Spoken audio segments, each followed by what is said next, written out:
In this video, we're going to talk all about LinkedIn for real estate agents in 2022.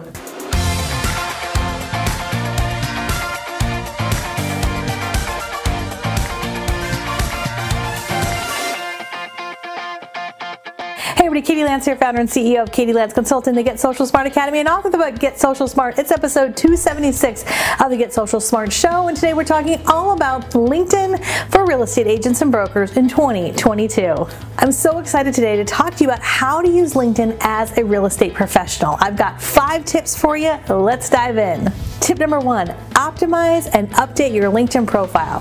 For a lot of agents, LinkedIn becomes kind of the set it and forget it platform where maybe you set it up at some point, but you got to dust it off. So if you haven't set up your LinkedIn account, go to linkedin.com. You can set it up absolutely for free. I also recommend that you download the mobile app so you can have that available as well.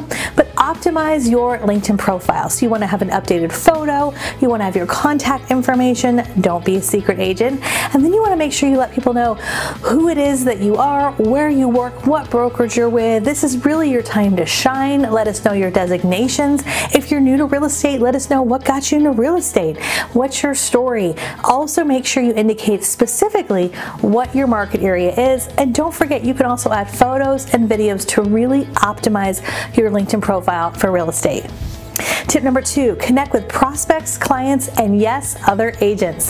So LinkedIn's all about connecting with folks. And one of the things I love about LinkedIn is it's truly, really one of the only professional networks. So if you haven't been on LinkedIn in some time, or maybe you're a little bit newer to the platform, or it's time to brush up on your LinkedIn, go to LinkedIn and think about who you've worked with over the last 6 to 12 months. Search to see if they're on LinkedIn, send them a LinkedIn request. You might even send them a personal note. You might say something like, hey Joe, I really loved working with you and your family this past year, and I would love to stay in touch here on LinkedIn. So it's great for prospects, it's great for current clients as well as past clients. You might, at the end of a transaction, reach out to stay in touch with clients, and it's also great for other folks in your industry, other agents locally as well as other parts throughout the nation, lenders, other folks within the real estate world as well.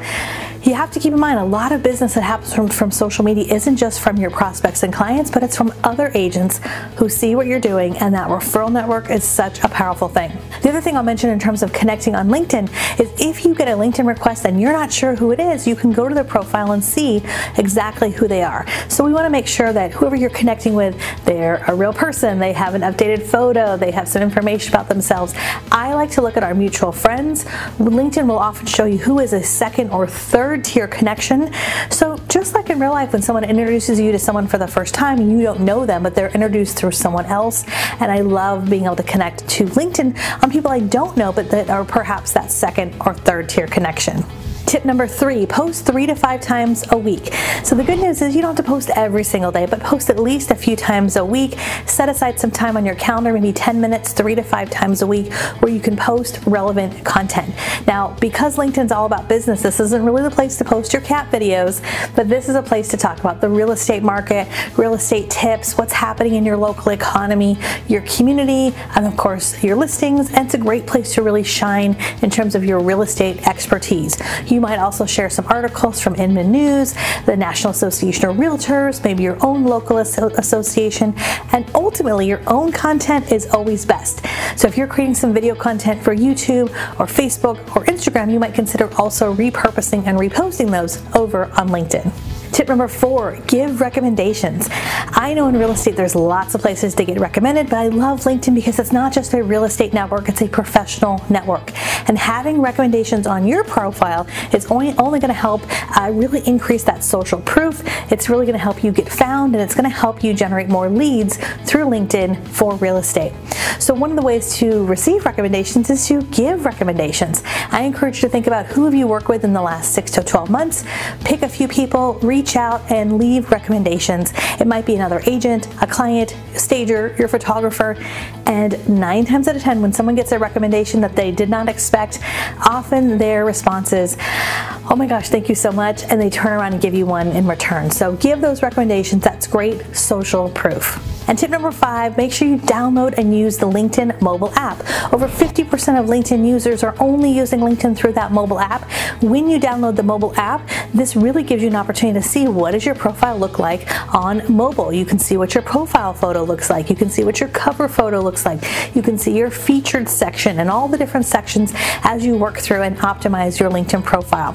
One nice part about the LinkedIn mobile app is you can also add your pronunciation. So if you have a name that people often misspeak or misspell, you can add your pronunciation right within the LinkedIn mobile app. And that's also a great tool for you as you encounter folks that you're working with. You can go to their LinkedIn profile and really get a sense of who they are and what they are all about. Look, at the end of the day, like I said, LinkedIn is really one of the only professional networks. And if you are someone in real estate, you're thinking of taking your social media to the next level, maybe you're new to real estate, or maybe you're new to social media, or you're not really sure where to start, I always say start with LinkedIn. It's a great place to start. Now, if you're watching this video over on YouTube and you enjoy our videos, I would love if you'd hit the subscribe button and the bell button, as we have new videos that come out each and every month. And I would love to hear from you. Are you active on LinkedIn? Yes or no? Drop your LinkedIn handle in the comments below so you and I can connect. And if you're listening to this going, okay, I got to get my handle on social media for real estate, not just LinkedIn for real estate, I would invite you to check out our free resource library. Go to katielance.com/freebies, and we have a great free library of resources that's going to help you get smarter about social media, LinkedIn, Facebook, YouTube, all of the social media platforms. Until next time, we'll see you soon. I'll see you on LinkedIn. Bye for now.